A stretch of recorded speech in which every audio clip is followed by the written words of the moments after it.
October 6th, 2011. Plymouth County Correctional Facility, Massachusetts. 4:30 in the afternoon. James Joseph Bulger, 82 years old, sat across from his attorney in a windowless concrete room that smelled like bleach and stale coffee. 16 months earlier, he'd been pulled out of a rent-controlled apartment in Santa Monica, California, with $822,000 in cash stuffed inside the walls and 30 firearms hidden behind kitchen cabinets. He'd been a fugitive for 16 years. He'd been on the FBI's 10 most wanted list, second only to Osama bin Laden. And now, in that concrete room, he leaned back and said one thing to his lawyer. "I'm not a rat. Tell them I'm not a rat." That was the only thing that mattered to him. Not the 19 murders, not the extortion, the racketeering, the cocaine. Just that one word, rat. This wasn't just another mobster. James Whitey Bulger was the man who outsmarted the FBI for 25 years by becoming the FBI. He ran South Boston like a feudal lord while his brother William ran the Massachusetts State Senate. He fed informants to law enforcement, then murdered the people they identified. He's the only American gangster to ever convince an entire field office of the Federal Bureau of Investigation to work for him. And in 2006, when Martin Scorsese needed a villain so dark, so manipulative, so paranoid that Jack Nicholson could chew the scenery for 2.5 hours, he didn't invent Frank Costello. He sanitized Whitey Bulger. This is the story of how a kid from a Southie housing project became the most powerful organized crime figure in New England history, how he turned the FBI into his personal hit squad, and how Hollywood took his real life and made it gentler, kinder, more cinematic, because the truth was too ugly to put on screen. But here's what the movie didn't tell you. The most disturbing parallel between Frank Costello and Whitey Bulger isn't the rats, or the restaurant meetings, or the cop on the payroll. It's something Scorsese cut out completely. And once you know what it is, you'll never watch The Departed the same way again. James Joseph Bulger was born September 3rd, 1929, in Dorchester, Massachusetts, the second of 6 children. His father, James Sr., lost his arm in a railroad accident before Whitey was born. The family moved into the Old Harbor Housing Project in South Boston when Whitey was 8 years old. Old Harbor was the first public housing development in New England. Brick row houses, clotheslines strung between windows. Irish Catholic families packed 3 generations to a unit. To outsiders, it looked like poverty. To the kids who grew up there, it was a kingdom with its own rules. Whitey was small for his age. Blonde hair so light it was almost white, which is where the nickname came from. Though he hated it his whole life, he preferred Jimmy. He was a reader. He kept canaries as pets. He had a lifelong obsession with cleanliness, washing his hands compulsively, refusing to eat food that touched. But by the time he was 13, he was running with a street gang called the Shamrocks, knocking over delivery trucks and rolling drunks coming out of the taverns on West Broadway. His first arrest came at age 14. Larceny, then assault, then armed robbery. By the time he was 20, Whitey had been arrested for forcible rape, but the charges were dropped when the witnesses suddenly forgot what they'd seen. That was the first sign of what made him different. Other Southie kids got caught. Whitey made witnesses disappear without ever pulling a trigger. In 1956, at age 26, Whitey and 3 accomplices robbed 3 banks in Indiana, Rhode Island, and Massachusetts. They got away with $42,000.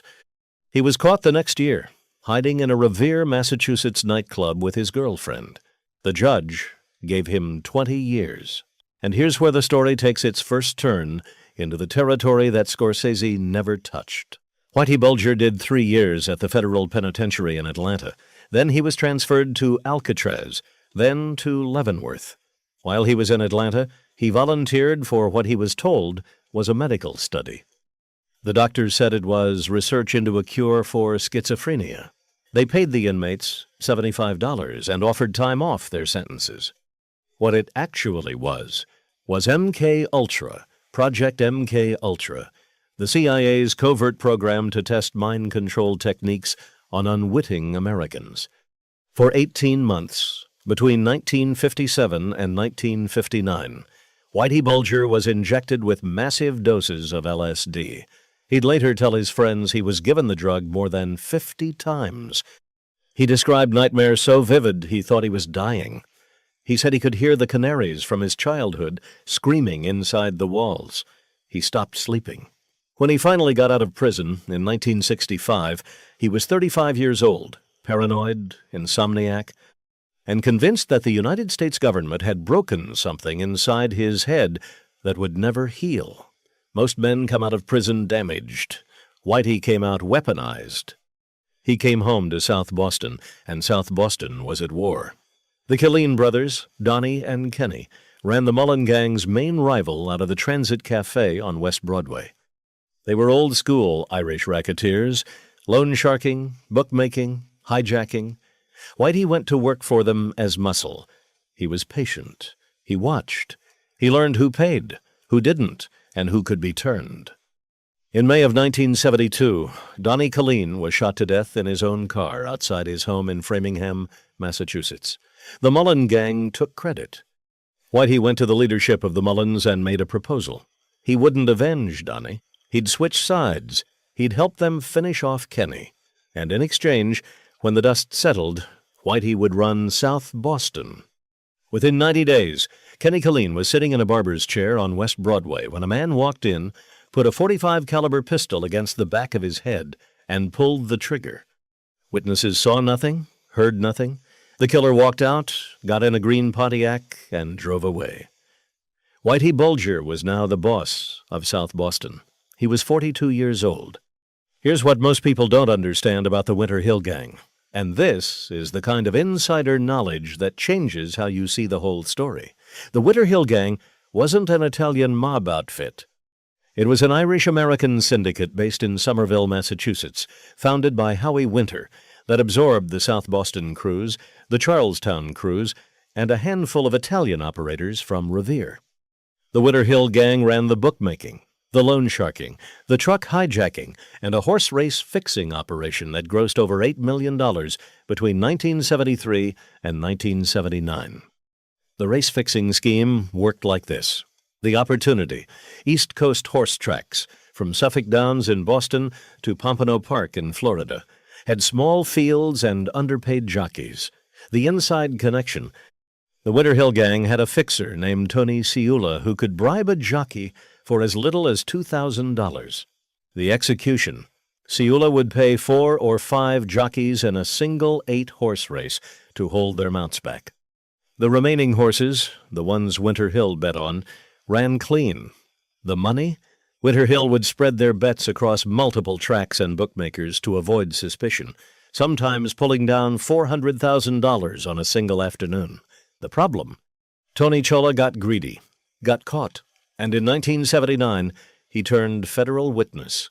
21 members of the Winter Hill Gang were indicted. But 2 of them, Whitey Bulger and his partner Stephen the Rifleman Flemmy, were quietly removed from the indictment. That's where everything changes. Stephen Flemmy was 44 years old in 1979. Born in Roxbury, Korean War paratrooper. 2 Bronze Stars. Quiet, almost gentle in conversation. He had 2 girlfriends in their early 20s named Deborah Davis and Deborah Hussey. He liked Italian cooking and gardening. He was also, by his own later admission, responsible for at least 10 murders. Flemmy was the closest thing Whitey had to a brother. He was Whitey's Mr. French, except Mr. French in The Departed never sleeps with his stepdaughter and never strangles her in a basement. Flemmy did both. The reason Whitey and Flemmy escaped that 1979 indictment is the most consequential criminal alliance in American law enforcement history. In 1975, Whitey had been recruited as a top echelon informant by the Federal Bureau of Investigation.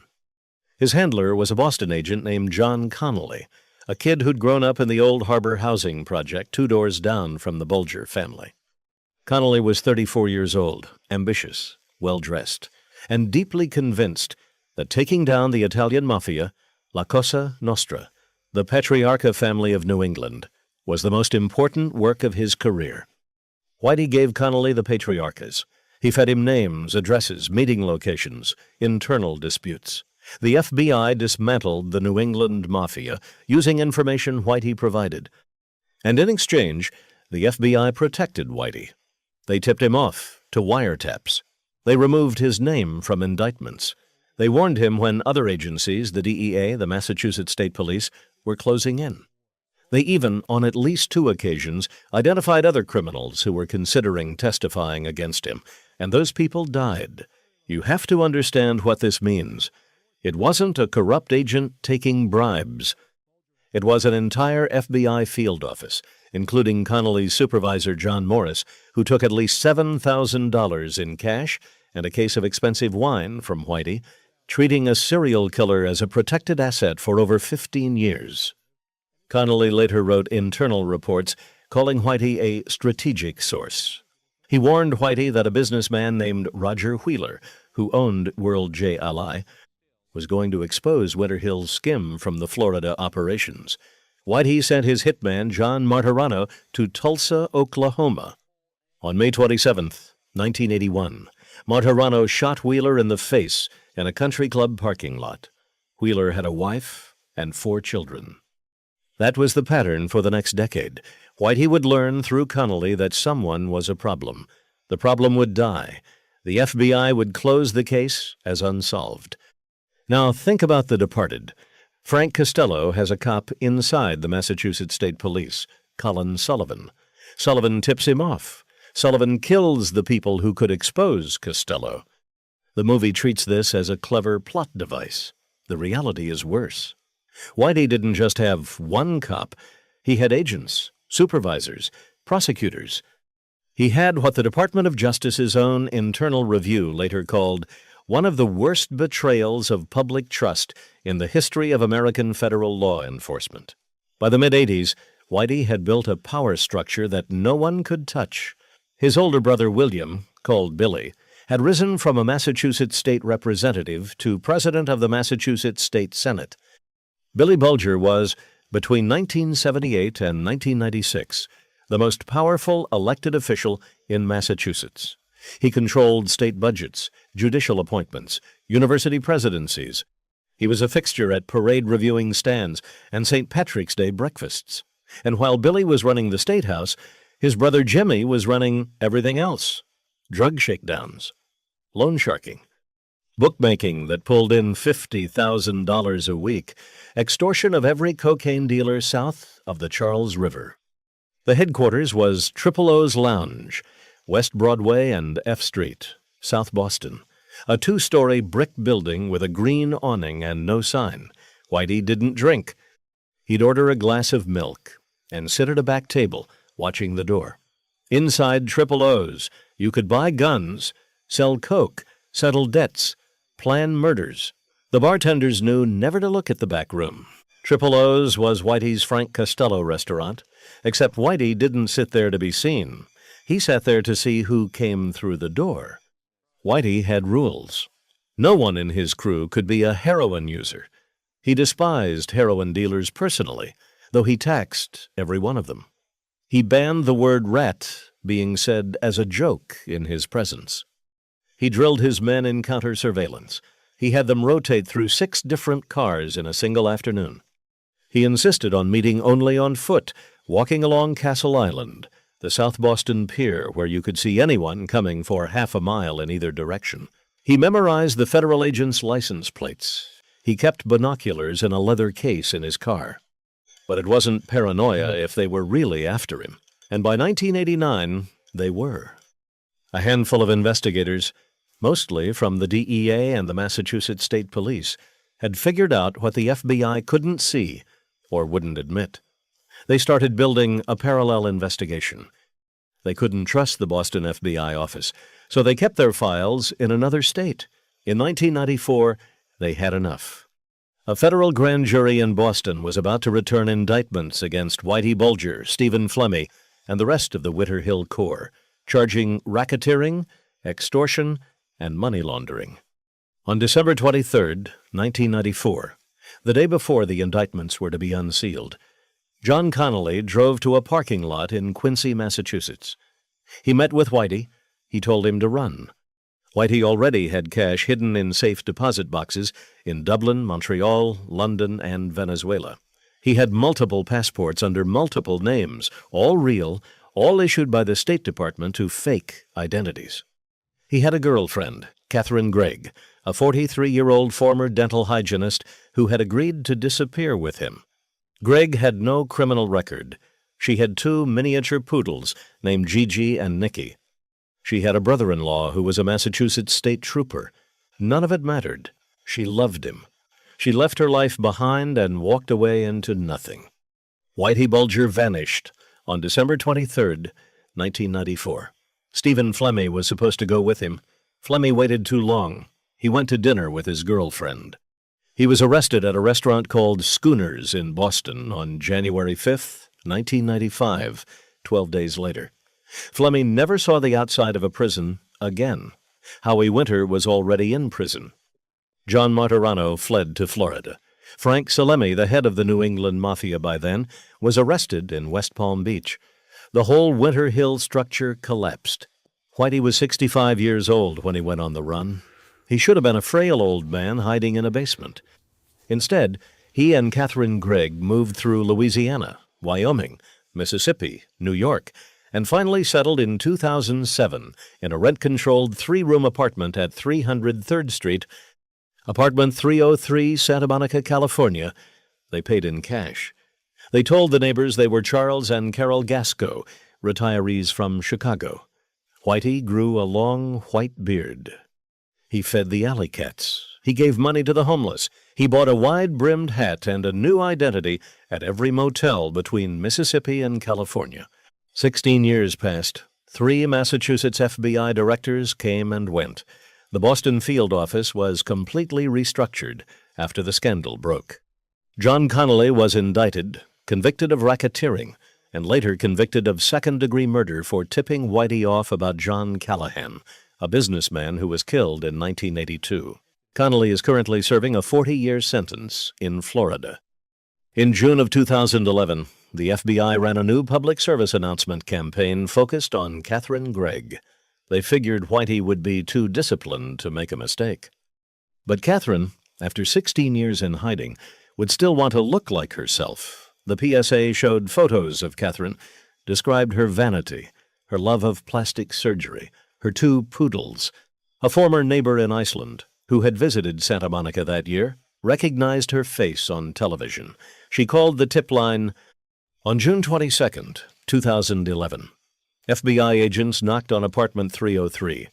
They told the man at the door they needed help. He came outside. They put him on the ground. 81 years old, he didn't resist. They asked, "Are you James Bulger?"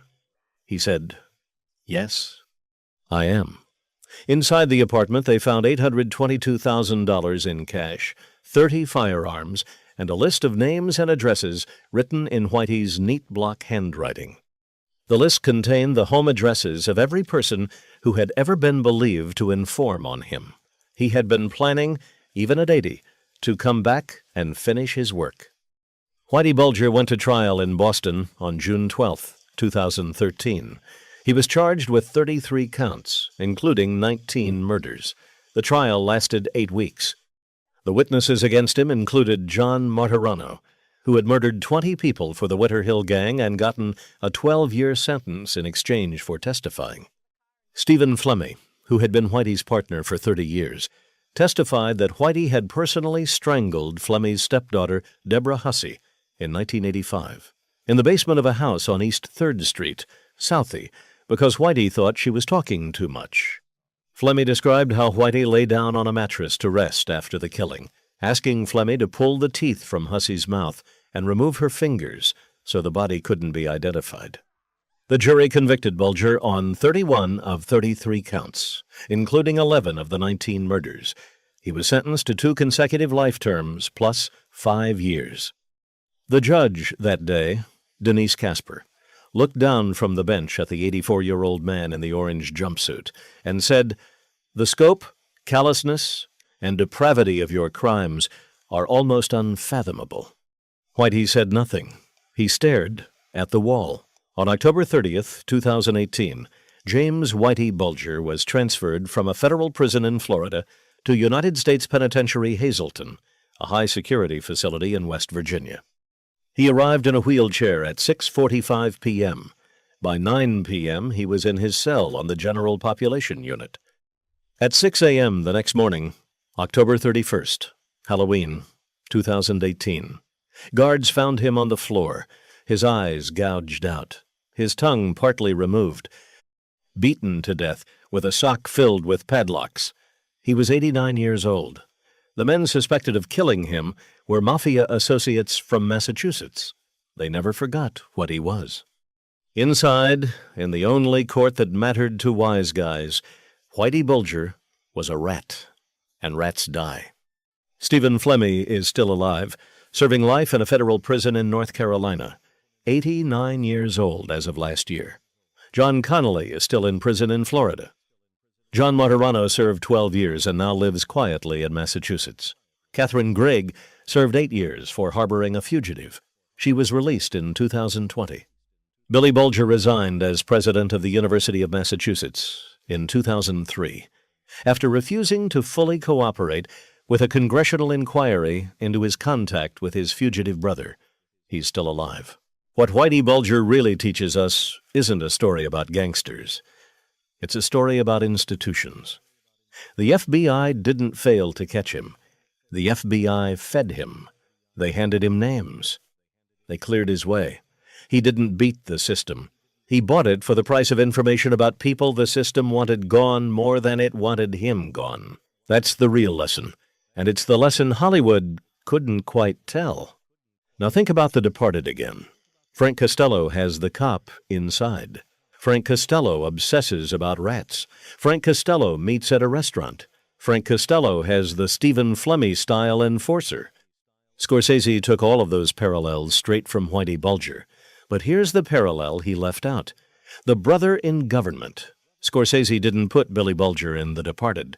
He couldn't, because the idea of one brother running the criminal underworld of an American city while his blood brother runs the elected government of that same state for 20 consecutive years, untouched, unchallenged, unindicted, is too dark for a Hollywood film.